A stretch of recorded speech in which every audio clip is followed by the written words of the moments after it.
Tech Talk in partnership with Handshakes, improving business transparency in Singapore, Malaysia, Vietnam, and China. Visit handshakes.com.sg to find out more.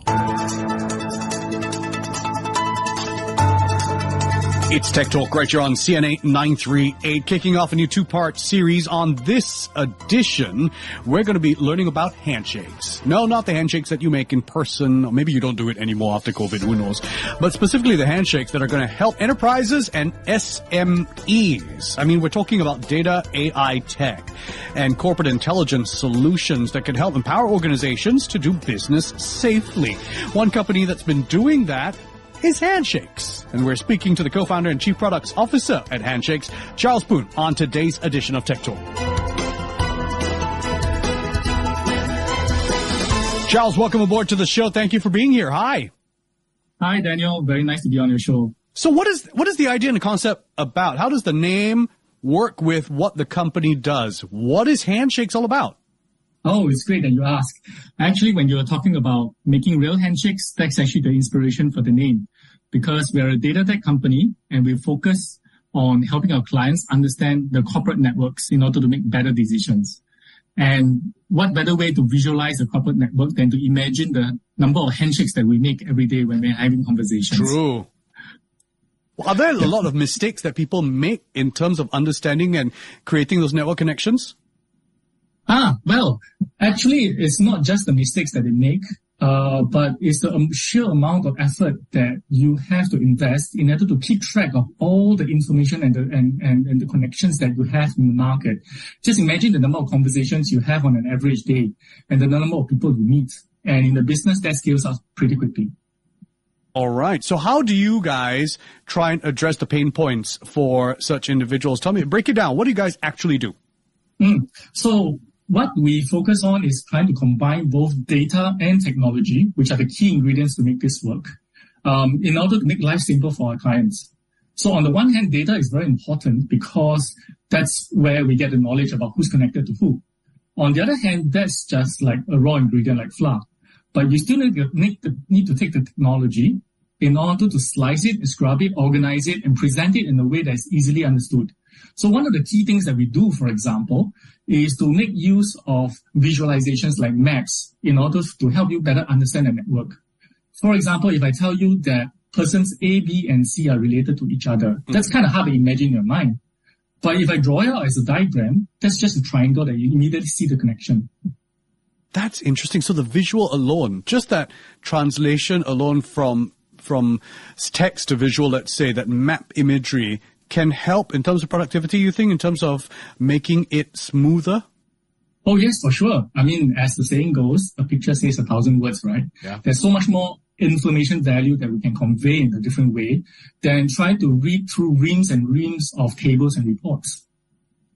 Another thing that you guys do, which I'm really quite intrigued by, is the idea of, things like risk and compliance, internal audit, and fraud investigation. Like, how does tech AI, how does Handshakes help with those processes that might have already got their own established processes behind them?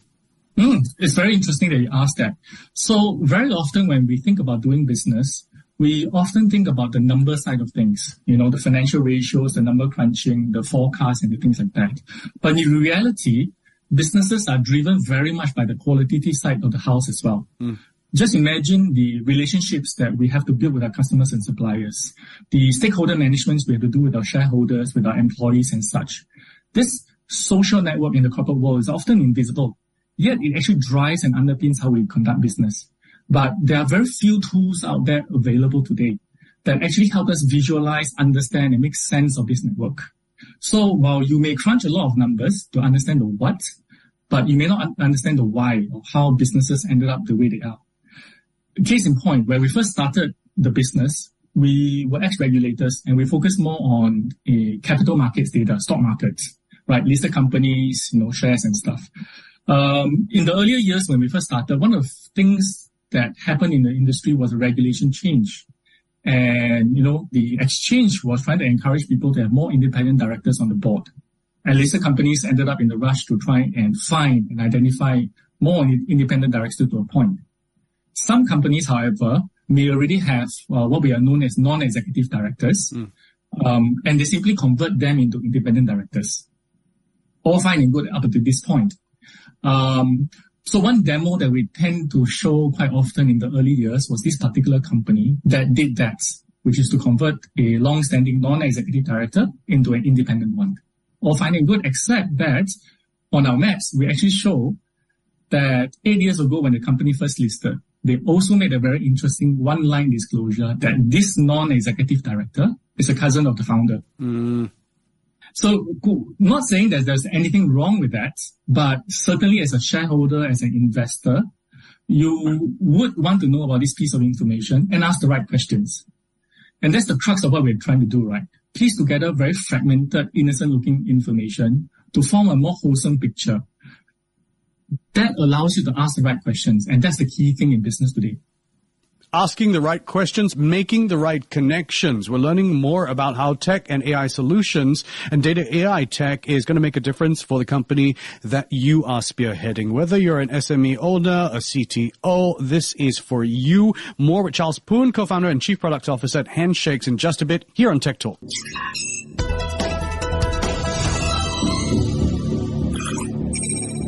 Tech Talk in partnership with Handshakes, improving business transparency in Singapore, Malaysia, Vietnam, and China. Visit handshakes.com.sg to find out more. Welcome back to Tech Talk right here on CNA938. Today I'm chatting to the co-founder and chief products officer of Handshakes to learn more about how these solutions can benefit a company, an SME, an enterprise like yours. Charles Poon is here. Charles, let's talk about how this all began. You mentioned something that I found quite interesting. You talked about how you and your co-founder started off as ex-regulators. Tell us the story. How did it go from that to starting Handshakes? Yeah. Well, yes, Daryl and myself, we first knew each other when we were regulators at SGX, and we got quite close. I mean, we shared the same passions and things and so on and so forth. We became friends. And one of the things that we chatted a lot during our breaks was, the kind of frustrations that, we had at work, as any employee would complain during lunch break, right? And we were very surprised by the lack of capabilities, especially technology tools that allows us to peel through these layers of connections. And that's actually a very common question that we ask when we review transactions in the stock market, right? Who's connected to who? Who's behind this particular M&A transaction? Are the buyers and sellers connected? Conflicts of interest, collusion, fraud are the concerns that underlie those questions. But we resorted to very manual methods, and we were very frustrated about it.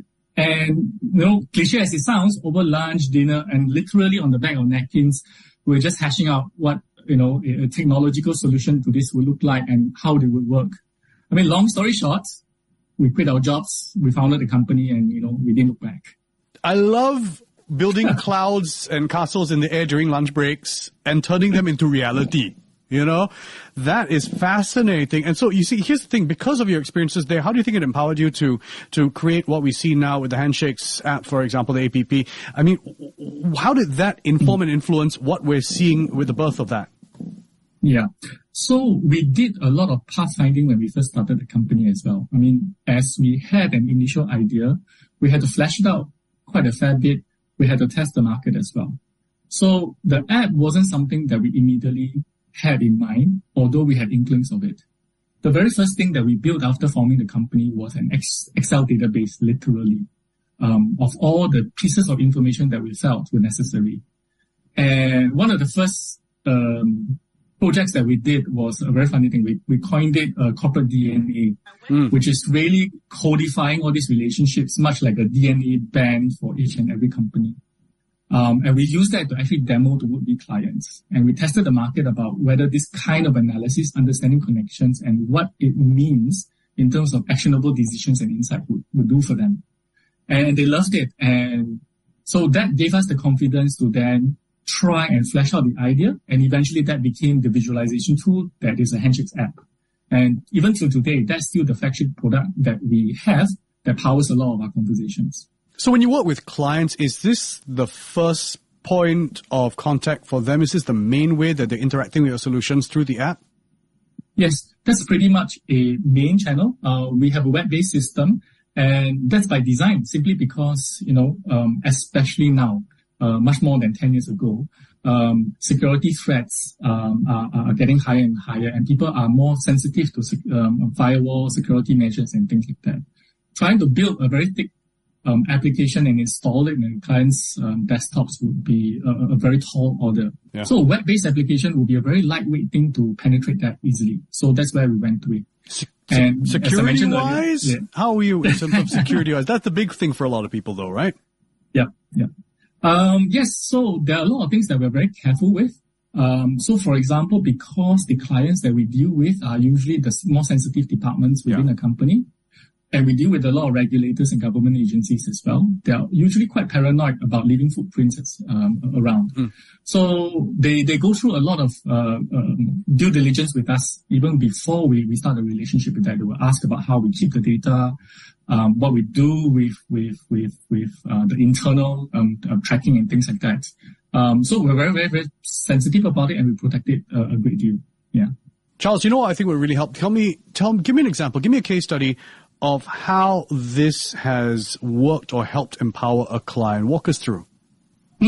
So one of the interesting things that happened after we started the company is that the markets in the regions actually went through a period of a lot of scandals and blow-ups. I'm not sure if you remember, so that we had a lot of... We were reporting on it nonstop, pretty much, I remember, yes. Yes. So first we had the S-chips with the Chinese companies listed here, and some of them went into trouble. That was actually the data set that we worked on with our corporate DNA analysis. So we actually analyzed a few of the Chinese blow-ups, found the commonality, and then used that to kind of foresee and predict the next few ones. And some of them actually turned out to be true, and our clients benefited from that in terms of loss avoidance. The next one was actually the penny stock saga. Yeah. So interesting story about that was that actually a client of ours came to us with a hypothesis, and that was just one or two companies in the network. And they say, hey, I think something fishy is going on, and I'm worried, about my portfolio, whatever the case is, and they wanted us to take a look into it, and we did. What started with just one or two entities turned out to be a web of 20 to 30 entities. And that was 1 year before the saga happened, before the market crash. And we were actually going around and advising our clients of the things that they need to be careful with. So, while a lot of people got burned during the market crash, but, many of our clients were able to avoid it as well. That's just some of the examples. That's just the tip of the iceberg, really, when you think about it. And there are a lot of stories we can't tell as well. I'm sure I was just going to say, I'm sure there's a lot of stuff that Charles can't tell us about either. So before I let you go, I got to ask you, if there are business owners or CTOs listening in who maybe think that they do have a system that's working for them, and that maybe they don't need this idea of simplification, that they haven't really thought about adopting an approach like this with the visual mapping and so on, and the corporate registry data and so on. What's your advice for businesses in terms of adoption or get left behind? Oh, give us a call. Come and talk to us. One of the things that we care a lot about is not to really displace what they're doing, but really strengthen and complement it. So very often our solutions come alongside what we're doing and improve that along the way. And it's not so much about just replacing and substituting everything. See, that's the thing, right? Because when people think that they've got legacy systems in place, they might think that it's going to be a waste of money.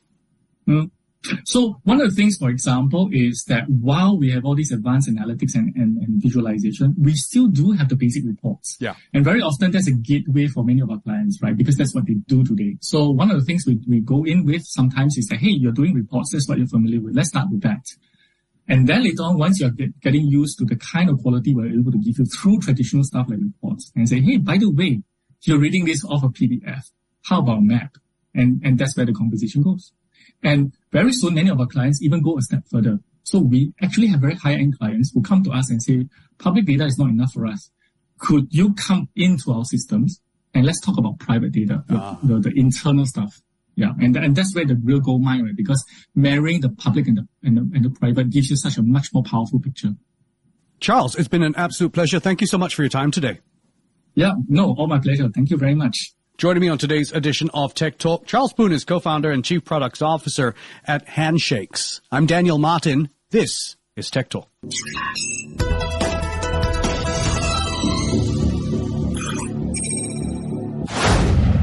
Tech Talk in partnership with Handshakes, improving business transparency in Singapore, Malaysia, Vietnam, and China. Visit handshakes.com.sg to find out more.